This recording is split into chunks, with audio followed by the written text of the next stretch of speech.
capacité de comprendre ta pensée.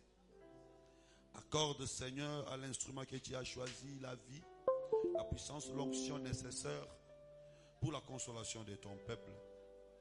Accorde à tes enfants les oreilles sanctifiées, purifiées, afin qu'ils puissent saisir ta pensée. Bénis même ceux qui suivent de loin ces messages, qu'ils soient également édifiés et consolés par cette parole au nom de Jésus-Christ. Nous avons ainsi prié. Avec foi, nous disons Amen. Que le Seigneur Jésus-Christ vous bénisse. Est-ce qu'une fois de plus, nous pouvons acclamer pour la gloire de Jésus-Christ?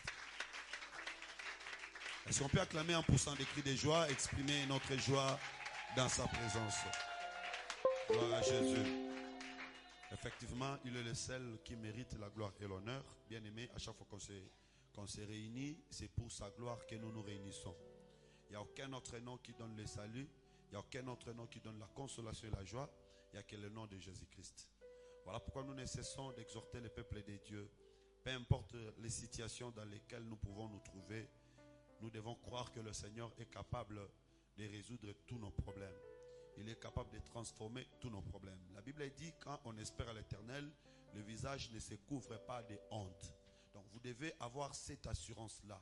Même si aujourd'hui je vis dans une difficulté quelconque, même si aujourd'hui je manque quelque chose, mais j'ai cette assurance que ce que je manque, le Seigneur est capable de me le donner demain. Voilà pourquoi nous devons placer toute notre foi, toute notre confiance et assurance à la parole de Dieu. Bien-aimés, on ne néglige jamais la parole, on ne joue jamais avec la parole, parce que c'est par elle que toutes choses ont été créées. Et nous croyons que le Seigneur est capable de créer toutes choses dans nos vies seulement à travers sa parole. C'est ainsi que la parole doit habiter abondamment en nous. Nous devons du jour au jour chercher à connaître la pensée de Dieu, chercher à connaître la volonté de Dieu au moyen de sa parole. La parole doit habiter en abondance en nous. Alors, nous continuons notre marche, nous n'allons pas perdre le temps. Nous parlons sur les sacrifices. Nous avons déjà parlé sur les sacrifices d'Holocauste, le sacrifice végétal. Nous avons également parlé sur les sacrifices d'action de grâce. Quoiqu'il y a encore d'autres éléments à ajouter, mais faute du temps, nous devons évoluer. Aujourd'hui, nous allons prendre le sacrifice d'expiation. Le sacrifice d'expiation à lui-même détient beaucoup d'informations, beaucoup d'éléments à prendre. Mais comme nous n'avons pas assez de temps, nous allons faire un petit résumé. Nous allons donner l'essentiel. Et je crois que le Seigneur nous permettra peut-être les jours qui vont suivre. Nous allons les aborder sous d'autres aspects. Parce que quand on parle de l'expiation, nous voyons également aussi la fête des expiations, parmi les 7 fêtes de l'Éternel, qui est aussi un grand enseignement. Mais nous ne saurons pas en parler parce que notre temps est tellement limité. Alors aujourd'hui, nous allons parler sur les sacrifices des expiations. Le chapitre 5, nous allons lire du premier verset. Nous descendons un peu vers le bas. Je crois que chacun de nous, du jour au jour, comprend l'importance des sacrifices. Chacun de nous du jour au jour comprend que lui aussi doit être sacrifice. Le Seigneur Jésus-Christ est le sacrifice modèle, le sacrifice type de tout ce que nous sommes en train de dire. Mais la Bible dit tel qu'il est, tel que nous sommes. Voilà pourquoi nous avons fait un effort. À chaque fois que nous avons parlé d'un sacrifice, nous avons montré l'accomplissement de ces sacrifices dans le corps de Jésus-Christ. Mais nous avons également montré que nous aussi, nous pouvons devenir sacrifice. Nous pouvons devenir sacrifice d'Holocauste. Nous pouvons devenir sacrifice végétal. Nous pouvons également devenir sacrifice d'action de grâce. Et aujourd'hui, par la grâce de Dieu, nous allons montrer que nous aussi, nous pouvons également devenir sacrifice d'expiation. Quoique, nous devons toujours commencer par présenter tout sacrifice dans le corps de Jésus-Christ, parce que c'est lui qui est le sacrifice par excellence. Alors, Qu'est-ce qui se cache derrière les sacrifices d'expiation? Lévitique chapitre 5, nous commençons à partir du premier verset. Lévitique chapitre 5, nous commençons par le premier verset. Lorsque quelqu'un, après avoir été mis sous serment comme témoin... Écoutez, il y a des éléments que j'aimerais que vous puissiez noter pour faciliter votre compréhension. Quand est-ce qu'on fait le sacrifice d'expiation? Quand est-ce qu'on parle des sacrifices d'expiation? Ici, on nous donne les principes. C'est pourquoi j'ai évité le chapitre 4, je suis allé au chapitre 5. Parce qu'on commence par parler sur les sacrifices d'expiation au chapitre 4. Mais je suis venu au chapitre 5 pour aller vite, vous donner des grandes lignes. On dit lorsque quelqu'un sera mis sous serment. Allons-y. péchera en ne déclarant pas ce qu'il a vu ou ce qu'il sait. Le péché que cette personne aurait commis, c'est quoi? Il a vu quelque chose, il sait quelque chose, mais il ne le déclare pas. Lévitique chapitre 5, nous sommes au verset 1er, nous dit. Lorsqu'une personne sera mise sous serment, on lui demande de dire, mais il ne dit pas la vérité sur quelque chose qu'il a vu, sur quelque chose qu'il connaît. Qu'est-ce qui se passera? Allons-y. Il restera chargé de sa faute. La personne qui connaît, qui détient une information, ou qui a vu quelque chose, et qu'il ne le dit pas, cette personne-là commet le péché. Que Dieu vous bénisse. C'est quand même curieux.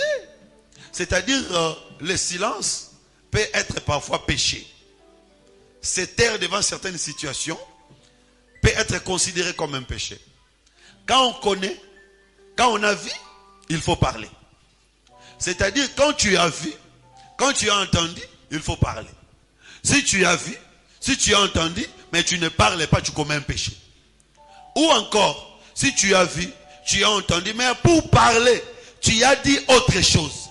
Tu as changé, tu commets un péché. Allons-y. Lorsque quelqu'un, sans s'en apercevoir, touchera une chose souillée. On donne une deuxième possibilité. Première possibilité, c'est celui qui a vu, celui qui a entendu, celui qui connaît, mais qui ne parle pas ou qui parle autrement, il commet un péché. Deuxièmement, c'est quelqu'un qui, sans s'en apercevoir, touchera une cadavre souillée. Touche une cadavre. Non, pardon. Touchera une chose souillée. Un cadavre, une chose souillée. Comme les cadavres d'un animal impur, que ce soit d'une bête sauvage ou domestique, ou bien d'un reptile. S'il touche les cadavres d'un animal ou d'un homme, ou des reptiles, il deviendra lui-même impur et se rendra coupable. Cette personne deviendra impure. Allons-y. Lorsque, sans y prendre garde, il touchera une souillure humaine quelconque. Ou encore, si quelqu'un touche une souillure humaine, et qu'il s'en aperçoive plus tard, mais il vient découvrir plus tard que la chose que j'avais touchée était souillée, il en sera coupable. Il sera aussi coupable. Lorsque quelqu'un, parlant à la légère, jure de faire du mal ou du bien, et qui est... Ou encore quelqu'un qui parle à la légère, il dit n'importe quoi. Et que ne l'ayant pas remarqué d'abord, il s'en aperçoive plus tard. Après, il vient s'apercevoir que ce que j'avais dit là, c'était n'importe quoi. Il en sera coupable. Il sera aussi coupable. Celui donc qui se rendra coupable de l'une de Ici, ces on n'a choses, pas dit qu'il a menti. Il a parlé, mais il a parlé à la légère.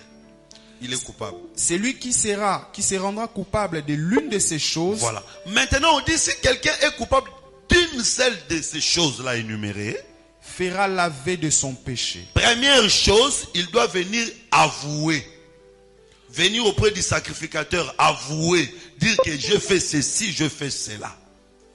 Puis il offrira en sacrifice de culpabilité à l'Éternel. Après, il va faire un sacrifice. Pour les péchés qu'il a commis. Il va faire un sacrifice. On parle de sacrifice de culpabilité. Je vais expliquer quand nous allons arriver sur le sacrifice de culpabilité.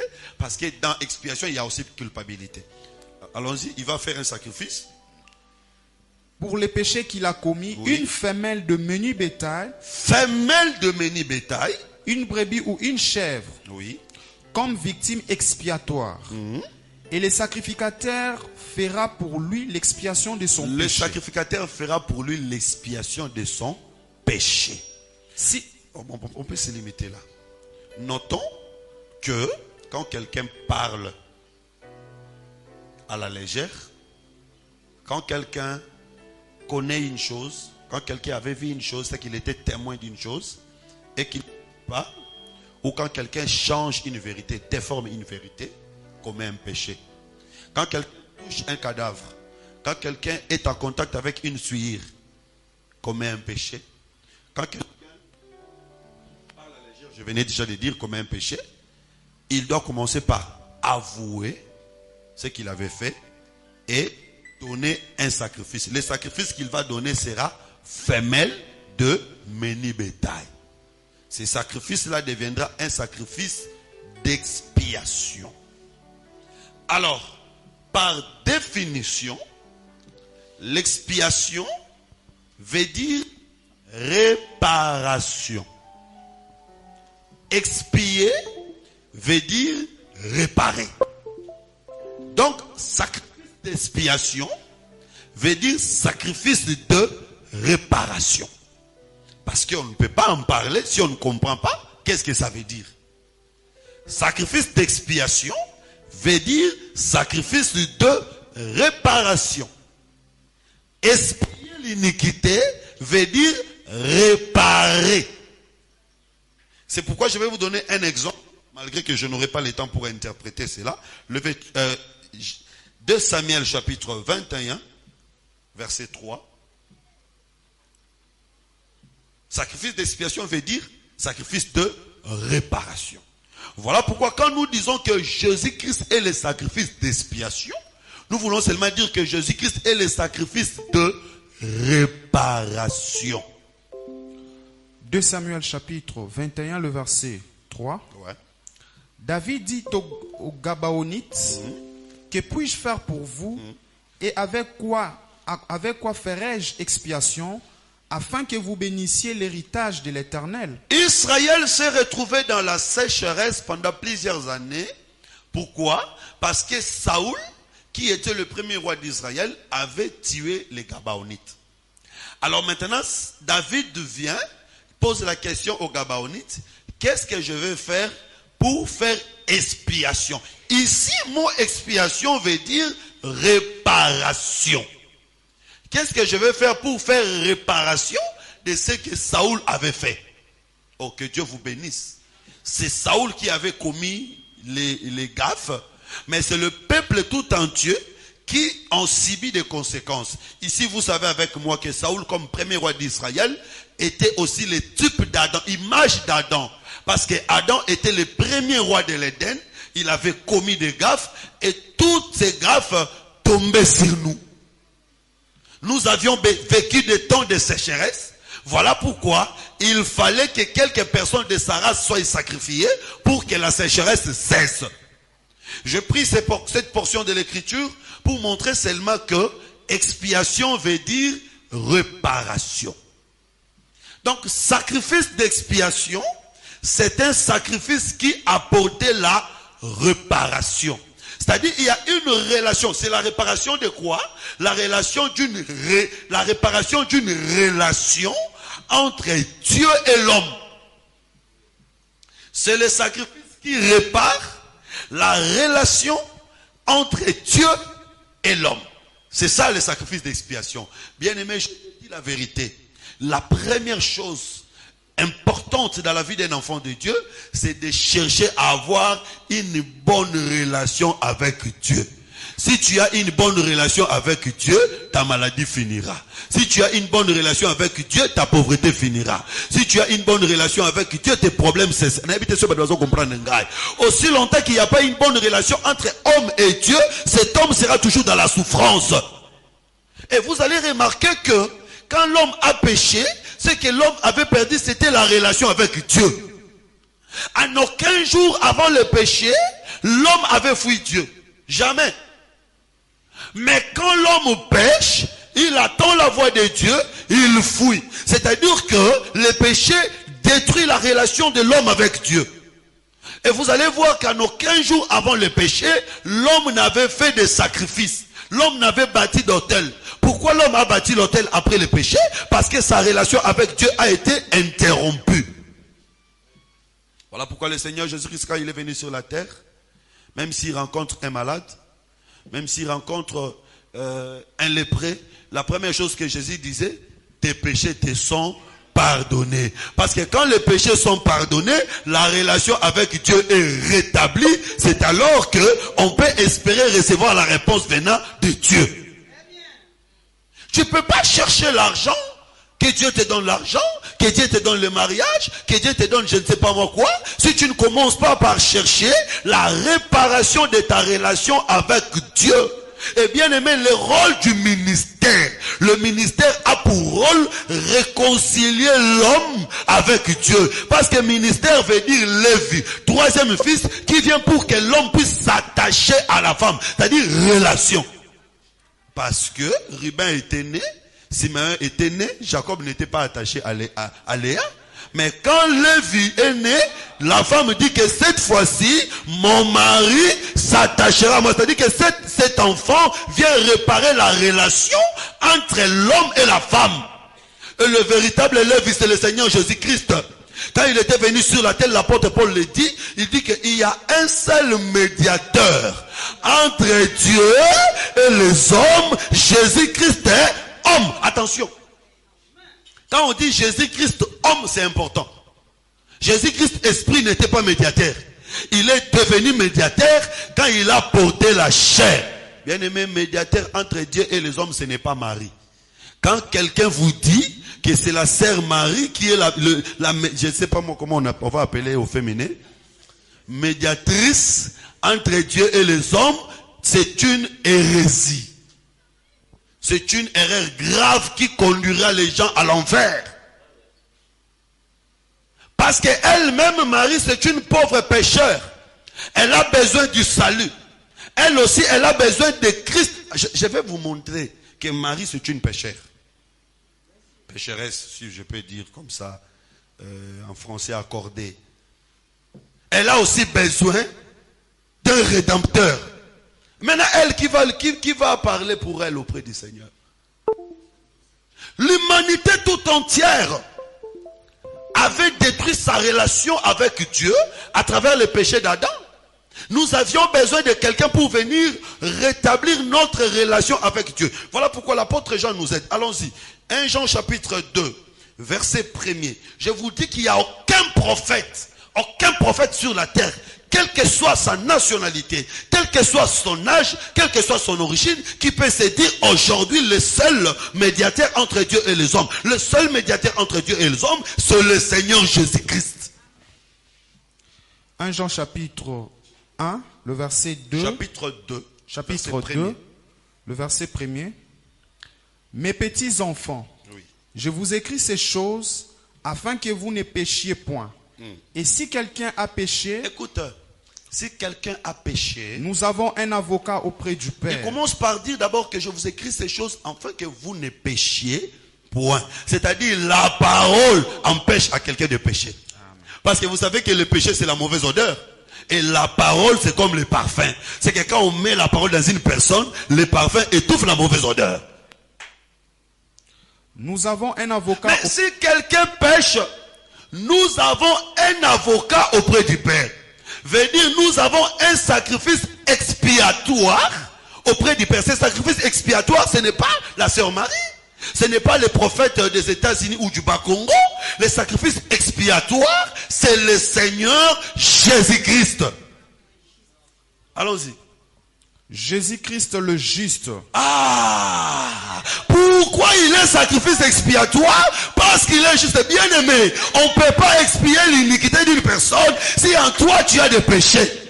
Maintenant, dites-moi, depuis Adam jusqu'à Jean-Baptiste, depuis Jean-Baptiste jusqu'à nos jours, quelle est cette personne qui peut montrer son petit doigt pour dire que moi je n'ai jamais péché, moi je suis juste? C'est seulement le Seigneur Jésus-Christ. Voilà pourquoi c'est seulement lui qui doit être sacrifice expiatoire. C'est seulement lui qui peut rétablir la relation entre Dieu et homme. Et aujourd'hui, nous sommes en contact avec Dieu parce que quelqu'un était venu enlever l'obstacle, la barrière qui était entre nous et Dieu, le péché, le Seigneur Jésus-Christ, c'était lui, le sacrifice expiatoire. Donc, vous comprenez que le véritable sacrifice expiatoire, c'est le Seigneur Jésus-Christ. Maintenant, ici, on le présente comme femelle. Pourquoi on le présente comme femelle? Parce que, vous savez avec moi que la femme, c'est la chair. L'homme, c'est l'esprit. La femme, c'est la chair. Parce que la Bible dit, dans le livre de 1 Pierre, chapitre 3, Pierre dit que la chair est faible. Mais si vous allez dans Matthieu, chapitre 26, Pierre dit que la femme est un sexe faible. Ça, c'est Pierre, dans 1 Pierre, chapitre 3. La femme est un sexe faible. Mais si vous allez dans Matthieu, chapitre 26, Jésus-Christ dit, la chair est faible. Donc, vous veut dire que la femme qui est faible, c'est la chair. Est-ce que vous comprenez? Donc, quand on dit qu'on va offrir femelle, seulement montrer que celui qui va expier doit devenir faible. C'est-à-dire le Seigneur Jésus-Christ qui est toujours homme, qui est toujours mâle, pour expier nos iniquités, il doit devenir faible. C'est-à-dire qu'il était mort comme femelle pour que nos iniquités soient expiées, pour que nos péchés soient pardonnés. C'est lui le seul bien-aimé. Le seul. Vous savez, je me demande toujours, la femme qui perdait le sang pendant 12 ans, la Bible dit que cette femme se disait à son cœur, si je peux seulement toucher son habit, je serai guéri de ma maladie. Mais la Bible dit que cette femme était allée chez le médecin, elle avait dépensé son argent chez le médecin, elle n'avait pas eu la guérison. Mais quand Jésus vient, la femme dit, si je touche seulement son habit. Peut-être que toi tu ne vois pas, mais moi je vois. Moi je vois que Jésus aussi était médecin. Parce que dans Ésaïe chapitre 3, on dit que ces jours-là, vous irez dans la maison partenaire, vous allez saisir votre frère, vous direz, prends sur toi les ruines, sois notre chef. Les frères dira, je n'ai ni habit, ni pain, je ne suis pas médecin, ne m'établissez pas chef. Donc celui qui a l'habit, c'est le médecin. C'est que cette femme était allée chez des médecins qui n'avaient pas d'habit. Voilà pourquoi cette femme n'était pas sauvée. Mais quand cette femme voit le véritable médecin, qu'est-ce qui a prouvé que Jésus est médecin? C'est l'habit de Jésus. Elle a touché l'habit, elle est sauvée. Donc je veux dire que tous les médecins du monde, leurs robes blanches ne guérissent pas. Leurs blousons blancs là ne guérissent pas. Mais Jésus-Christ est le véritable médecin qui a l'habit qui guérit. C'est lui le seul et l'unique que nous pouvons saisir pour que nous soyons sauvés. Ah, voilà pourquoi Jacob devait faire pour Joseph une robe, pour dire que Joseph aussi était un médecin. Et quand il y a eu la famine, Joseph a donné la solution. Que le Seigneur vous bénisse. Donc, je vais dire que le seul qui peut rétablir la relation entre Dieu et les hommes, c'est le Seigneur Jésus-Christ. Mais pour y arriver, il doit devenir femelle. Je vais vous donner un autre exemple. Absalom tue son frère. Absalom tue son frère. Et puisqu'il a tué son frère, il va fuir. On ne va même pas le chasser. C'est pourquoi il y a certaines personnes qui ne viennent plus à l'église. Vous suivez, ils ne viennent pas, vous suivez, ils ne viennent pas. Comprenez seulement que c'est Absalom qui a déjà tué son frère. Quand Absalom tue son frère, il fuit de lui-même. Même si vous le suivez, vous le demandez de revenir, il ne revient pas, il fuit. Mais où est-ce qu'il va aller? La Bible dit qu'il est parti dans la famille de sa mère. Que le Seigneur vous bénisse. C'est la même chose avec Adam. Parce que Adam aussi fuyait de lui-même. Pourquoi Adam fuyait de lui-même? Adam avait également tué son frère. Oui, le premier meurtrier c'est Adam. La première personne à avoir versé le sang dans le monde c'est Adam. Il avait tué son frère. Son frère c'était qui? Son frère c'était la parole. Parce que Adam avait un frère dans le jardin d'Éden, c'était la parole. Mais c'est la parole qui était le premier de Dieu, non? Adam a un grand frère. Le grand frère d'Adam c'est la parole. Au commencement était la parole. La parole était avec Dieu. Adam était venu trouver la parole. Et quand Dieu a placé Adam dans le jardin d'Éden, Dieu a pris aussi la parole, a placé là. Tu ne mangeras pas. Cette parole-là était les frères aînés d'Adam qui étaient là. Mais Adam va tuer le frère aîné. C'est-à-dire en désobéissant, Adam a tué le frère aîné. Voilà pourquoi il devait fuir. Mais où est-ce qu'il va aller? Chez sa mère. Vous savez la mère d'Adam? La mère d'Adam c'est la terre. Adam aussi devait retourner à la terre. Tu es poussière, tu retourneras poussière. Mais il faut qu'il y ait quelqu'un qui va aller chercher Adam à la terre pour le ramener vers David qui est son père. Qui a fait ce travail? C'était Joab. Mais Joab, puisqu'il est homme, s'il part de lui-même, il va détruire cette prophétie. Il va détruire Lévitique chapitre 5. Voilà pourquoi Joab va aller chercher une femme. La femme de Tekoa. C'est-à-dire que c'est pour montrer seulement que celui qui peut racheter doit être femelle. Ah non, le roi doit comprendre. Que le Seigneur Jésus vous bénisse. Ici, je vais dire, Joab le guerrier, c'est l'esprit. L'esprit ne pouvait pas nous sauver. Voilà pourquoi l'esprit devait chercher un corps. La femme de Tekoa représente un corps que l'esprit devait utiliser pour ramener celui qui était parti. Bien aimé, je vous dis la vérité. L'histoire d'Adam, c'est ça même l'histoire de Caïn et Abel. Parce que Caïn et Abel aussi, il y a un frère qui a tué un autre frère. C'est la même histoire avec Absalom et Amnon. Il faut qu'il y ait une femme qui va faire le travail. Mais la Bible a dit que cette femme devait être désolée. Comme quelqu'un qui plairait mort depuis longtemps. Ah, je vous dis que celui qui plairait mort depuis longtemps, c'est le Seigneur Jésus-Christ. Parce que la Bible dit que l'agneau a été préparé avant même la fondation. Donc je vous dis que le Seigneur a commencé à pleurer ta situation avant même la fondation du monde. On a dit que l'Ikambunayo est cause solution. L'Ikambunayo est cause réponse. Parce que mais avant même fondation du monde. Je dis que les gens de ce monde ont pitié de aujourd'hui. Mais Jésus a eu pitié de toi avant même la fondation du monde. C'est lui, la femme de Tekoa, qui s'est présentée comme une femme qui plairait un mort il y a longtemps. Oh, le Seigneur te connaît. Le Seigneur connaît ton problème. Il y a longtemps, il a commencé à faire le deuil pour que ton problème soit résolu. Voilà pourquoi Jésus ne pouvait pas venir avec de belles robes, avec de beaux habits. Non, Jésus devait venir en Israël comme une personne qui plairait mort il y a longtemps. Il ne pouvait pas avoir de beauté, il ne pouvait pas avoir d'éclat, quelque chose qui attire les gens. Non, il devait être simple parce qu'il était venu ramener celui qui était perdu. Donc vous comprenez ici qu'il doit devenir femelle. Il devient femelle, c'est-à-dire qu'il prend la faiblesse pour nous sauver. Que le Seigneur vous bénisse. C'est pourquoi j'ai dit ceci. Jésus est devenu sacrifice d'expiation à la croix de Golgotha. Aussi longtemps qu'il n'était pas encore monté sur la croix, il n'était pas devenu sacrifice d'expiation. Parce que Jésus qui marchait en Israël n'était pas femelle. Il était un mâle. Voilà pourquoi il avait le pouvoir de chasser les démons. Il avait le pouvoir de guérir les malades. Et ces jours-là, ils sont venus l'arrêter. Jésus les a posé la question. Qu'est-ce que vous cherchez? Jésus-Christ de Nazareth, il dit, c'est moi. Ils sont tous tombés. C'est-à-dire que là, il était un lion. Il était mâle.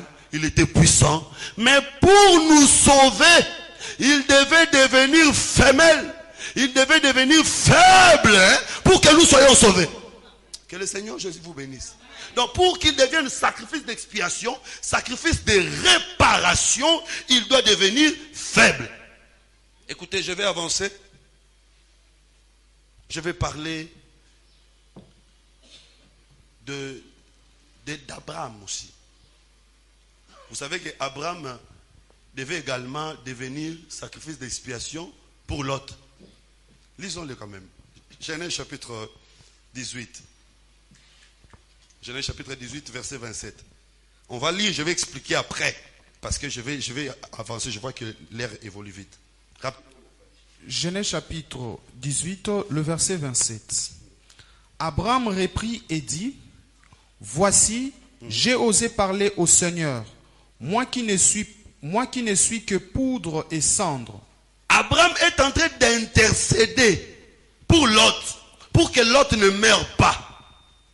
Mais Abraham qui était entier, qui marchait, Abraham dit à Dieu, s'il te plaît Seigneur, permets que je parle encore devant toi, moi qui suis que poudre et cendre. Donc il y a possibilité qu'une personne soit encore entière, mais qu'il soit aussi poudre et cendre. C'est là où je vais arriver. Parce que nous aussi, nous devons devenir des sacrifices d'expiation. Mais pour devenir sacrifice d'expiation, tu dois devenir poudre et cendre. Même si on te voit, tu marches, tout le monde a fait trésor aux autres, mais à comme poudre et cendre, à ce moment-là, il deviendra sacrifice d'expiation. Je ferme d'abord la parenthèse. Maintenant, on dit, quand est-ce que quelqu'un aurait péché. Quand est-ce qu'on parlera du péché? On parle du péché si tu as entendu quelque chose, tu as vu quelque chose, mais arrivé au moment de parler, tu ne parlais pas. C'est un péché. Ou encore, tu as entendu quelque chose, tu as vu quelque chose, arrivé au moment de parler, tu as déformé l'information.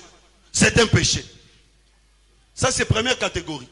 Deuxième catégorie, tu touches un cadavre, tu touches quelque chose souillé, tu as péché. Bien aimé, je vous dis que l'humanité tout entière vit sous ces deux péchés.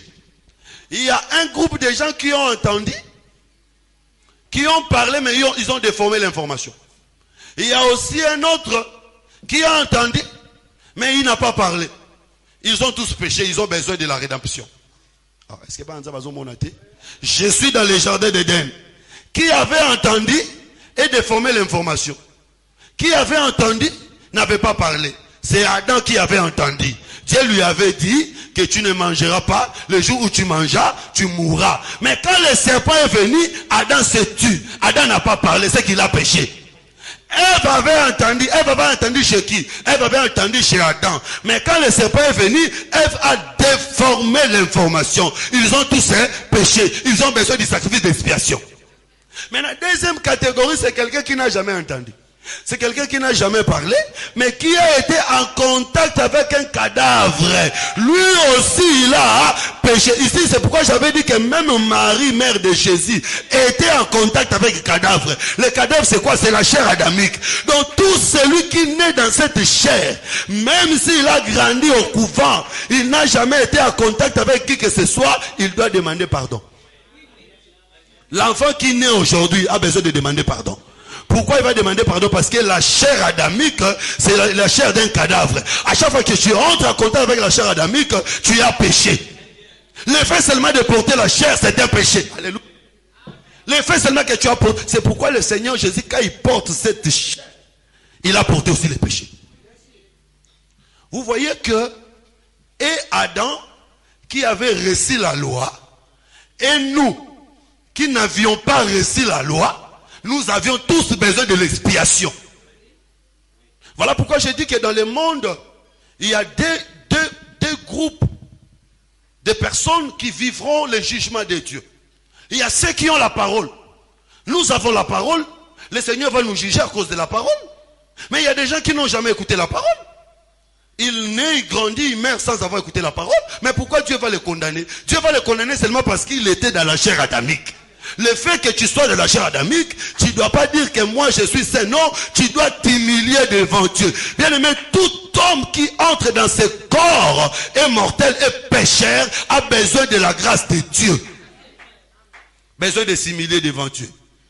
Donc le fait que tu es dans le corps, tu as besoin de t'humilier devant Dieu. Voilà pourquoi si vous allez permettre, je peux encore aller un peu plus haut pour parler aussi de Jésus, qui avait entendu, qui avait vu, mais quand il vient en Israël, il n'a pas parlé. Il parlait en parabole. Voilà pourquoi lui aussi devait être détruit, parce qu'il a porté le péché sur lui. Maintenant, je descends auprès de nous. Bien aimés, la parole que nous écoutons, la parole que nous entendons, si nous ne la répétons pas, nous commettons un péché. Le péché, ce n'est pas seulement l'impudicité. Le péché, ce n'est pas seulement le vol. Tu peux être là, tu ne commets jamais d'impudicité. Tu ne voles pas, tu n'insultes pas, tu ne fais rien de compliqué. Mais le fait seulement que tu n'évangélises pas, tu commets un péché. Tu as passé combien de jours sans parler de Jésus? Surpris. Surpris vraiment. Ah! Moi! Je vivais oui, tu vivais correctement, mais ce que tu avais entendu, ce que tu avais vu, tu n'as pas parlé. Alors que Lévitique dit que quand quelqu'un attend, quand quelqu'un voit, doit parler. Et quand tu vas parler, tu ne peux pas changer. Tu dois répéter fidèlement ce que tu écoutes. Et on dit même que c'est lui qui parle à la légère. Voilà pourquoi, bien aimé, à la chair, on ne parle pas à la légère. Quand tu passes à la chair, tu ne peux pas nous dire tes opinions. Tu ne peux pas nous dire ce que tu penses. Prêche seulement la parole, rien que la parole. Et moi, je dis toujours aux prédicateurs, tu n'as pas seulement besoin de prêcher pendant 1 heure du temps. Tu peux parler même pendant 10 minutes. L'essentiel est que tu nous dises des choses essentielles et puis tu arrêtes. Plus tu prends beaucoup de temps, plus tu commences à nous dire des choses légères et tu pêches. Des mensonges. Bah témoignage à l'oukuta. Na chair. C'est un péché.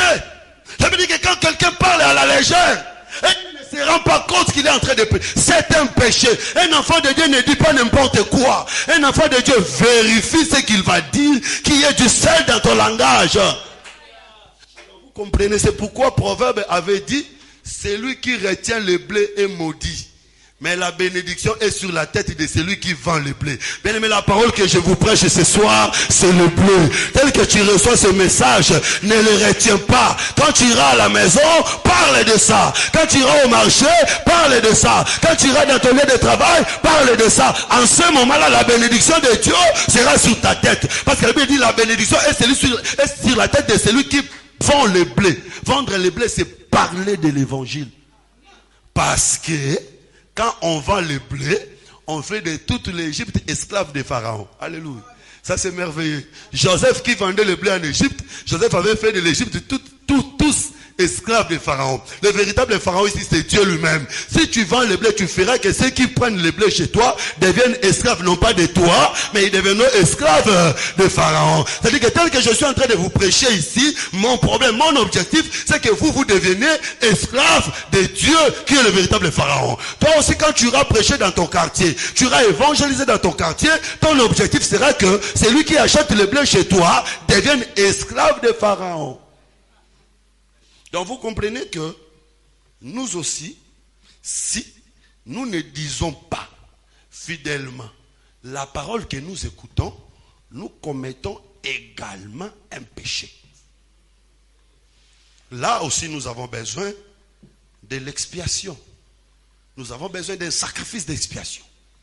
Gloire soit rendue à Dieu, parce que la Bible dit que nous avons un avocat auprès du Père. Nous avons un sacrifice d'expiation. Mais bien aimé, nous devons maintenant changer pour que les autres aussi entrent dans la vie. Parce que le sacrifice d'expiation, c'est le sacrifice qui répare la relation de l'homme avec Dieu.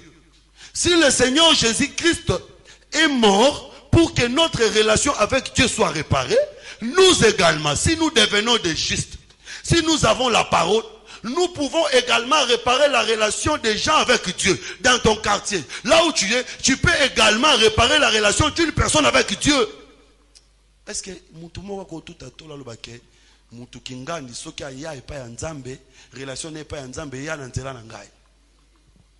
moi je suis toujours fier. Je suis toujours fier. J'ai beaucoup de personnes qui sont venues auprès du Seigneur par mon canal. Mais Nathan a toujours comme un moko. Vous le connaissez? C'est mon témoignage. Tous les jours je marche. Frère Didier. Et même frère Olivier. Même frère Tonton. Et ainsi de suite. Bien aimé, nous devons également devenir des ambassadeurs de Christ. C'est-à-dire, nous aussi, nous devons devenir des sacrifices d'expiation. Comment est-ce que je deviendrai sacrifice d'expiation? C'est quand je serai en mesure de réparer la relation d'une personne avec son Dieu. Il y a des gens qui ne savent plus aller à l'église parce qu'ils se croient coupables, parce qu'ils se croient pécheurs. Mais toi, comme sacrifice d'expiation, tu peux également réparer la relation d'une personne avec Dieu à travers l'intercession comme Abraham. Parce que Abraham a intercédé. Oh, c'est différent. Le Seigneur Jésus était mort pour que notre relation avec Dieu soit réparée. Mais nous n'allons plus mourir. Nous allons intercéder. Intercéder. Travailler. Bien aimé, il y a encore beaucoup de païens. Il y a encore beaucoup de personnes qui sont ignorantes, qui ne connaissent pas la parole, qui ne connaissent pas Dieu, qui restent en dehors de Dieu. Nous avons le devoir, comme des sacrifices d'expiation, de travailler pour que ces gens viennent auprès du Seigneur. J'aimerais que tu commences d'abord dans ta famille, que tu prennes le temps de prier pour les membres de ta famille comme un véritable sacrifice d'expiation, que tu pries pour que quelqu'un dans ta famille se convertisse, que tu pries pour que quelqu'un dans ta famille soit en contact avec Dieu, que tu ne te limites pas seulement dans ta famille, que tu sortes dans ton quartier, que tu ailles dans ton travail, que tu ailles partout où tu peux arriver, faire de sorte que ceux qui ne connaissaient pas Dieu connaissent Dieu. C'est l'œuvre du sacrifice d'expiation. Oh, moi je connais.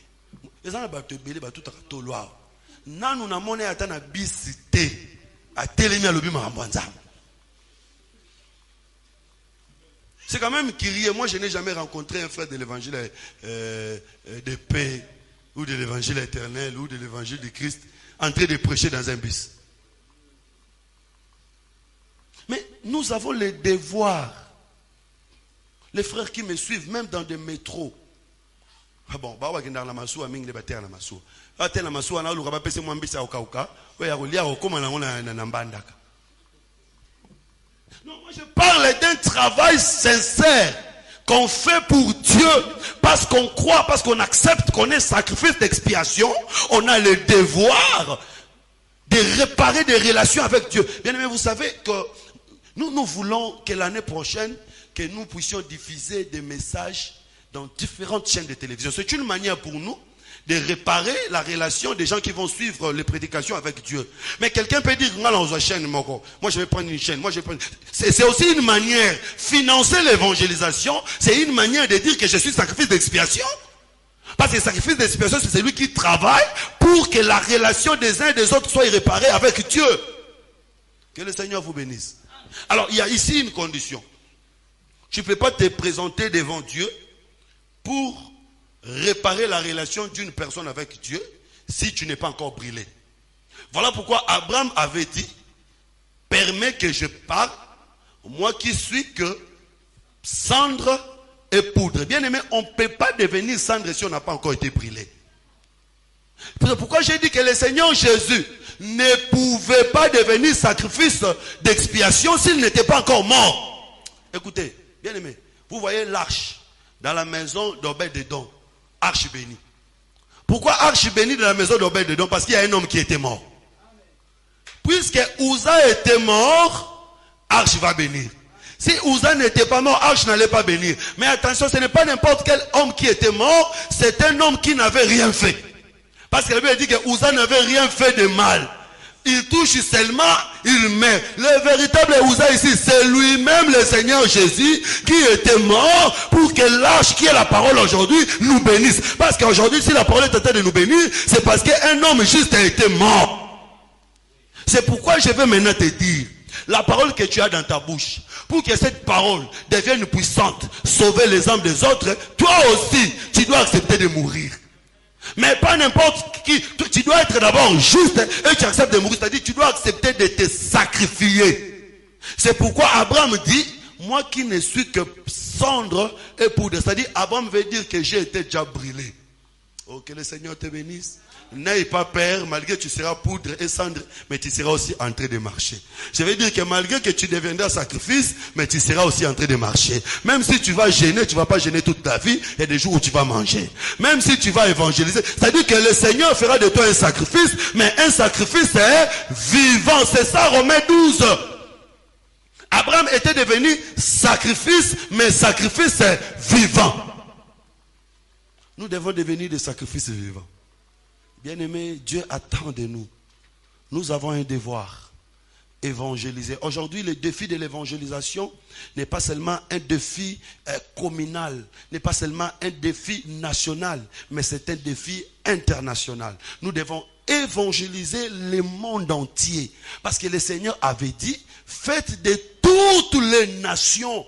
Nous ne devons pas rester unis, rester une bloc, rester là, rester dans un endroit, faire si nous sommes bisso. Non, nous devons aller partout, comme des renards que Samson avait mis le feu, entrer dans les champs des Philistins, brûler, ravager le Seigneur. Attendez-nous que nous puissions faire ce travail. Écoutez, pour être brûlé, pour devenir sacrifice, il faut qu'il y ait le feu. Il faut qu'il y ait le feu.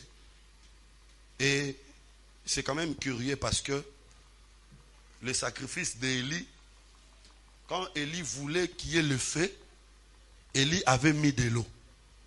Moi, je m'étonne.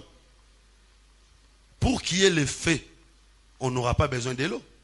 Parce que l'eau empêche au bois de bien se brûler. Vous savez, avec moi, les mamans savent bien, ils peuvent en savoir quelque chose. Si les braises sont mouillées, vous aurez du mal à les allumer. Mais Élie, quelle sorte de maman? Il prend le bois, il attend le feu, mais Élie prend de l'eau, il verse. Attention, vérifiez la quantité. Il a versé quelle quantité? 4 mesures, 3 fois. Qui nous donne combien? 12.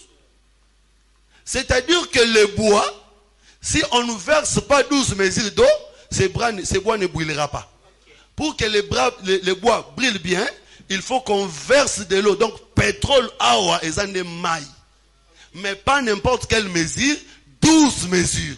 Alléluia. Ici, je vais dire l'eau comme la parole. Nous sommes des bois. Pour que nous puissions brûler, devenir cendre, on doit répandre sur nous la parole. Pas n'importe quelle parole, l'enseignement des apôtres. Et le feu descendra. Le feu qui est l'esprit attend que la parole habite en nous abondamment pour que ce feu descende. Et quand le feu descend, le feu change la couleur des bois. Bien aimé, tu dois changer ta couleur. Tu dois changer ta nature. Tu dois devenir cendre pour que tu deviennes sacrifice d'expiation. Pour que tu sois en mesure de te tenir devant Dieu. D'intercéder pour une personne. Et que cette personne-là soit sauvée. Tu dois devenir cendre. L'église a besoin de frères puissants. L'église a besoin de sœurs puissantes.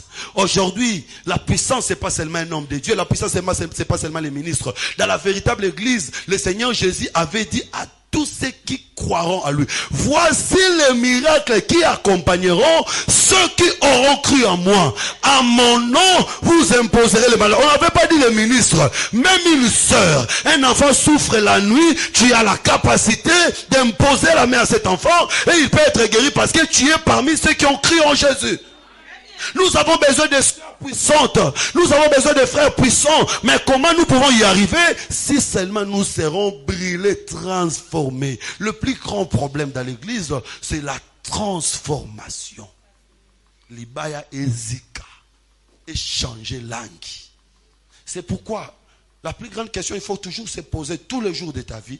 Est-ce que j'ai été brûlé? Est-ce que j'ai été transformé? Est-ce que j'ai été changé? Parce que c'est en ce moment-là que tu peux te tenir devant Dieu pour intercéder pour une personne. Nous devons croire à la parole, mettre en pratique la parole. Et je suis curieux, parce que quand le feu est descendu, la Bible montre que le sacrifice était brûlé. Les bois ont été brûlés, mais les 12 pierres n'ont pas été brûlées. Les 12 pierres restent intactes. La doctrine, les fondements ne changent pas. Nous allons changer, mais les fondements ne changera pas. Voilà pourquoi. Aidez-nous quand même à respecter la doctrine. Vous savez, quand un prédicateur change la doctrine, il a péché. Ou quand un prédicateur falsifie la doctrine, il a péché. Et très souvent, le prédicateur falsifie la doctrine à cause de la faiblesse des fidèles. Parce que si Aaron avait fait les veaux d'or, c'était à cause de la faiblesse des fidèles. Bien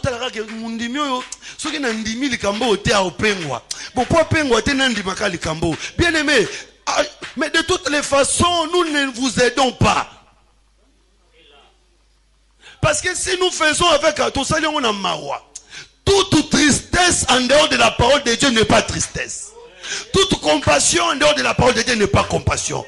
Nous savons, vous et nous, que dit la parole si tel sujet. Restons là. Nous avons des sérieux problèmes aujourd'hui. Nous avons des sérieux problèmes. Parce que j'ai besoin, je vous aime tellement beaucoup que je veux que personne ne s'égare. Je veux que personne ne quitte le chemin de Dieu. Je veux que tout le monde reste dans le chemin de Dieu. Mais nous devons savoir que la vérité que nous connaissons, nous devons la répéter telle qu'elle est. Si nous essayons de modifier certains péchés, je serai obligé d'aller confesser devant un confesser à quoi pour ça que Kobo. Ce sont des choses qu'on trouve rarement chez le prédicateur. Il se rend compte qu'il avait menti. Il continue. Nous savons que dit la parole par rapport à l'accoutrement. Que dit la parole même par rapport au mariage. Parce que nous savons tous ce que dit la parole par rapport au mariage. Comment se fait le mariage dans l'église? Nous savons tous. Est-ce que qui a besoin qu'on lui rappelle? N'a besoin de rappeler, n'a rappelé. Nous savons que le mariage se fait dans le Seigneur. Qui ne sait pas ça? Oh. Le mariage, c'est dans.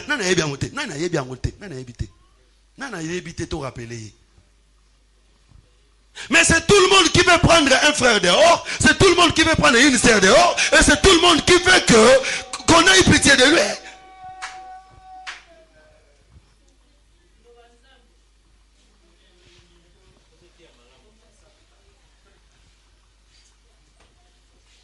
C'est tout le monde qui veut qu'on ait pitié de lui. Bien aimé, pitié en dehors de la parole n'est pas pitié.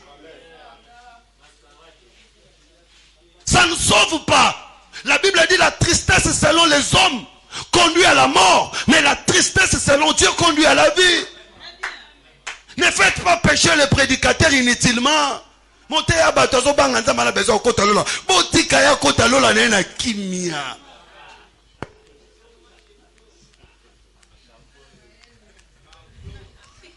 Que le Seigneur Jésus vous bénisse.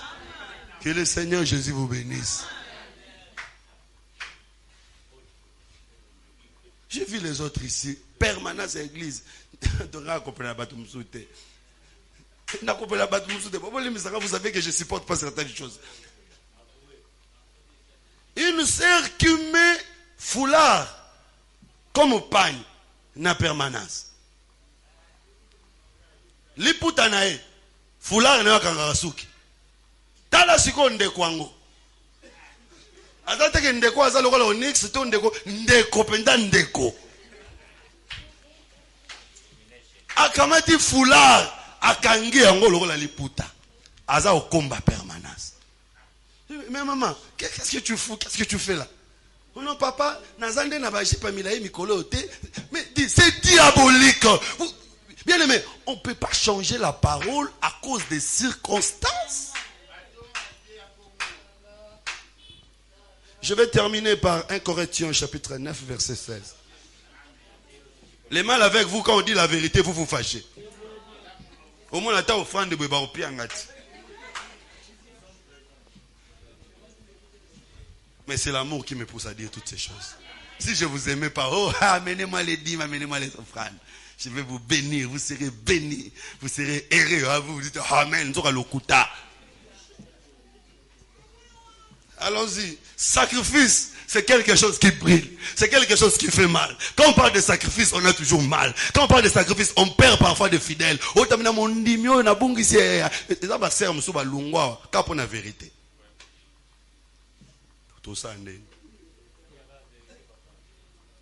musula kenda okata likambu ya yena mobali mupagano yeser na biso na komi boye nazo condamner papa ngane mtu nasambela kuna ngam na pesa ba offrande kuna ngam na pesa ye ata mukoloma atikala ko yate ndenge nini ozo kotela o mama ozana tort.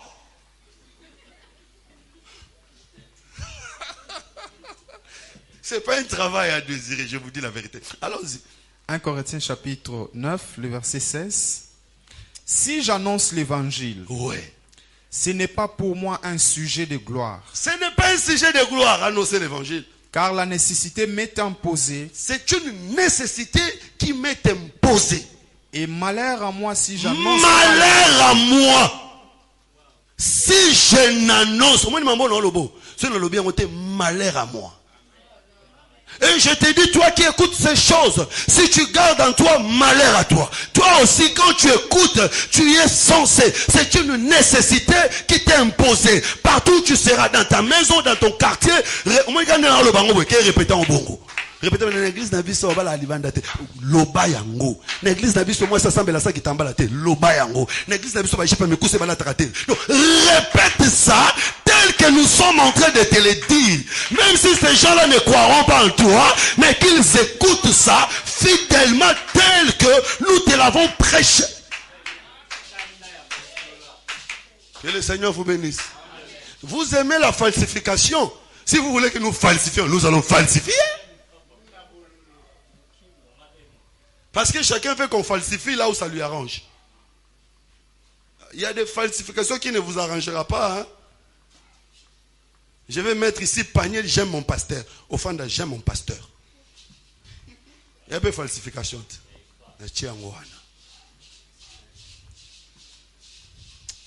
Bien aimé, terminons par Jacques chapitre 4, verset 17.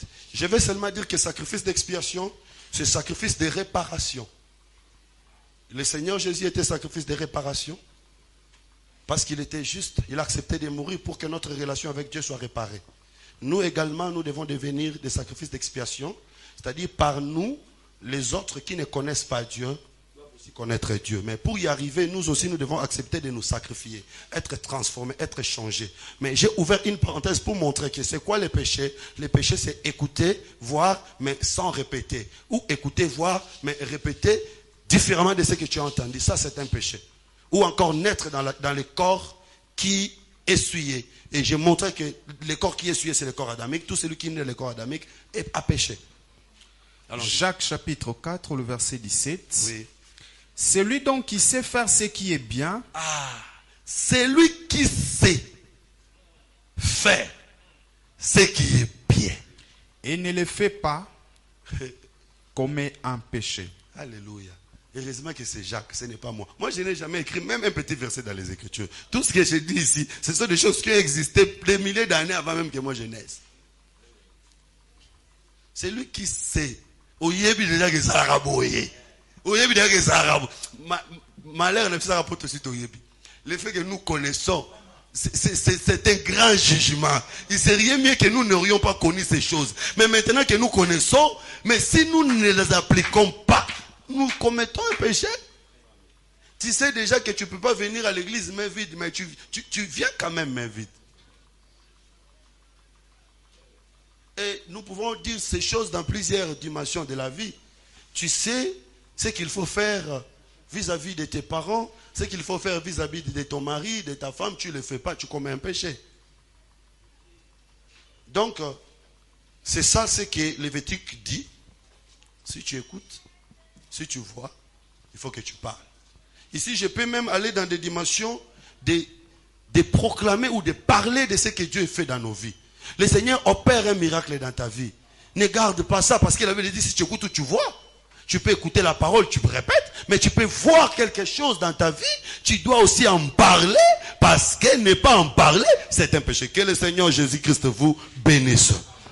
Si tu crois, j'aimerais que tu acclames pour la gloire de Jésus-Christ. Est-ce que tu peux acclamer bien pour la gloire de Jésus? Bien-aimé, j'aimerais que nous puissions prier. Demande à Dieu de faire de toi un sacrifice d'expiation. Que tu sois capable de répéter fidèlement la parole de Dieu. Que tu sois capable de faire ce que la parole dit. Même si c'est amer, même si c'est difficile, que tu sois capable de pratiquer la parole de Dieu. Que le Seigneur fasse de toi un juste, que tu sois juste. Et que tu sois brûlé comme Abraham. Que tu deviennes cendre, poudre. Pour que ton intercession à l'égard des membres de ta famille, à l'égard des tierces, soit écoutée et que les autres soient sauvés par ton canal. Prie au nom de Jésus-Christ. Yahweh, ce sont des choses tellement difficiles à supporter. Ce sont des choses tellement difficiles à maîtriser que nous ne pouvons pas nous en sortir par nos propres efforts. Mais c'est par ta grâce que nous allons nous en sortir, Seigneur. Aide-nous dans ton amour. Aide-nous dans ta grâce. Aide-nous, Père. Père bien-aimé, aide-nous, mon Dieu, mon roi, afin que nous puissions nous en sortir, afin que nous puissions être réellement des véritables témoins, des témoins qui peuvent dire fidèlement des choses qu'ils ont entendues, fidèlement des choses qu'ils ont vues. Nous écoutons la parole tous les jours. Ça fait autant d'années que nous sommes là en train d'écouter ta parole. Mais nous manquons toujours le courage d'aller répéter cette parole dans les milliers dans lesquels nous vivons. Parce que nous manquons la force, parce que nous manquons le courage. Mais par ton amour, nous te prions, Seigneur, que tu nous donnes la capacité, que tu nous donnes la force, afin que nous sachions répéter cette parole partout où nous irons. Donne-nous la foi, Seigneur. Augmente-nous la foi. La foi de craindre ton nom. La foi de respecter. La foi d'être purifié, sanctifié. Oh Dieu d'amour. Aide-nous, Seigneur. Aide-nous dans ta présence. Aide-nous, Dieu d'amour, Dieu d'Israël, Dieu de grâce. Aide-nous, Seigneur notre Dieu. Que nous soyons prêts à obéir à ta parole. Même si cela ne cadre pas avec nos intérêts. Au nom de Jésus. Brille-nous, Seigneur. Brise-nous, mon Dieu. Change nos natures. Change nos couleurs. Change notre façon de vivre. Change notre façon de parler. Que nous puissions devenir des vrais sacrifices. Des vraies offrandes. Offertes pour la gloire de ton nom. Seigneur notre Dieu. Nous avons besoin de ton assistance. Nous avons besoin de ta grâce. Afin que nous soyons réellement transformés. Au nom de Jésus-Christ. Bien-aimé. Tu vas demander à Dieu de te donner la force afin que tu parles de lui partout. Afin que tu deviennes aussi sacrifice d'expiation, que par ton canal qu'il y ait des gens qui seront sauvés. Dis à Dieu, l'année que nous entrons ici, ça soit une année que je vais évangéliser. Par mon canal qu'il y ait beaucoup de personnes qui seront sauvées, qui seront guéries, qui seront visitées, qui seront bénies. Que je sois en mesure d'apporter dans l'église, d'apporter dans l'évangile beaucoup d'âmes pour la gloire de ton nom. Prions au nom de Jésus-Christ. Yahweh, tu avais recommandé à tes disciples. Tu les avais dit, à mon nom, vous chasserez, vous guérirez les malades. Tu les avais dit également, faites de toutes les nations mes disciples. Aujourd'hui, nous nous sommes accrochés seulement à une partie de tes promesses. Nous voulons la puissance, nous voulons les miracles. Mais nous oublions de faire de toutes les nations les disciples. De devenir sacrifice d'expiation pour que par notre canal qu'il y ait des gens qui soient sauvés. Aide-nous, roi des rois. Aide-nous, Dieu d'amour. Aide-nous, les tout-puissants. Aide-nous, les bons dieux. Aide-nous, les bons bergers. Aide-nous, Seigneur. Aide-nous, Papa. Car à comportement na biso et même na bate pana. Le lenga na oloba et même na bate pana. Le lenga na vivre na quartier, na musala. Et même bateau pas na yo. Nzambe nazala penda sacrifice expiation. Ouais, azo même réparation. Au nom de Jésus-Christ. Bien-aimé, tu vas t'élever là où tu es. Tu vas prier pour l'année prochaine. Nous avons parlé de Jésus comme sacrifice d'expiation, sacrifice de réparation. Tu vas dire à Dieu, la mort de Christ sur la croix de Golgotha, que ce soit pour la réparation de ta relation avec Dieu, mais aussi la réparation de ta vie, sur le plan sanitaire, sur le plan financier, sur le plan matériel, que tu vives la réparation. Il y a des choses que tu as perdues, il y a des choses qui te font pleurer, mais que la mort de Jésus-Christ, que l'œuvre de la croix, que le sacrifice de la croix soit pour ta réparation. Prions au nom de Jésus-Christ. Je veux que tu élèves ta voix mon frère, élève ta voix ma soeur. Il était mort pour restaurer, pour rétablir notre relation avec le Père. Il était mort pour rétablir, pour restaurer. Demande à Dieu que tu vives cette restauration, que tu vives ce rétablissement dans ta vie. Oh Yahweh, Yahweh, Yahweh, Yahweh, nous te prions, nous te supplions, Éternel, Dieu d'amour. Éternel, Dieu de grâce, éternel, nous voulons, Seigneur, la réparation, nous voulons, Seigneur, le rétablissement, nous voulons, Seigneur, notre Dieu. Nous voulons, Papa, nous voulons, Seigneur, notre Dieu. Nous voulons, Père de gloire, nous voulons, Seigneur, notre Dieu. Nous voulons, Seigneur, nous voulons, Papa, que tu répares, que tu rétablisses nos vies, que tu rétablisses nos relations avec toi. Que tu rétablisses nos vies, Seigneur. Que tu rétablisses nos santé. que tu rétablisses nos mariages, que tu rétablisses nos foyers. Bien-aimé, c'est un rétablissement. C'est un rétablissement. Il y a Libala, il y a Moussala, c'est un rétablissement. Il y a santé, c'est un rétablissement. Pourquoi les lots? Makambwe Bonga. Et Yahweh, il y a de ceux qui ont pleuré. Il y a de ceux qui ont perdu. Il y a de ceux qui ont pleuré. Mais l'année que nous entrons, que ce soit une année de rétablissement des activités, que ce soit une année de rétablissement des emplois, soit une année de rétablissement de la santé, soit une année de rétablissement des familles, ce soit une année de rétablissement des maternités, soit une année de rétablissement de la vie. Oh, que ta puissance, que ta gloire, que ton onction, Seigneur, se manifeste au nom de Jésus-Christ. Bien-aimé, au rebond de la bonne à moi, octobre, nous allons prier pour le mois d'octobre.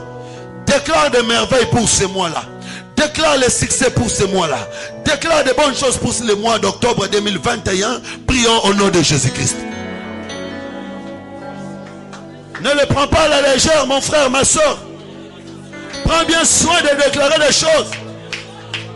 Seigneur, je veux être présent en 2021. Je vais arriver au mois d'octobre.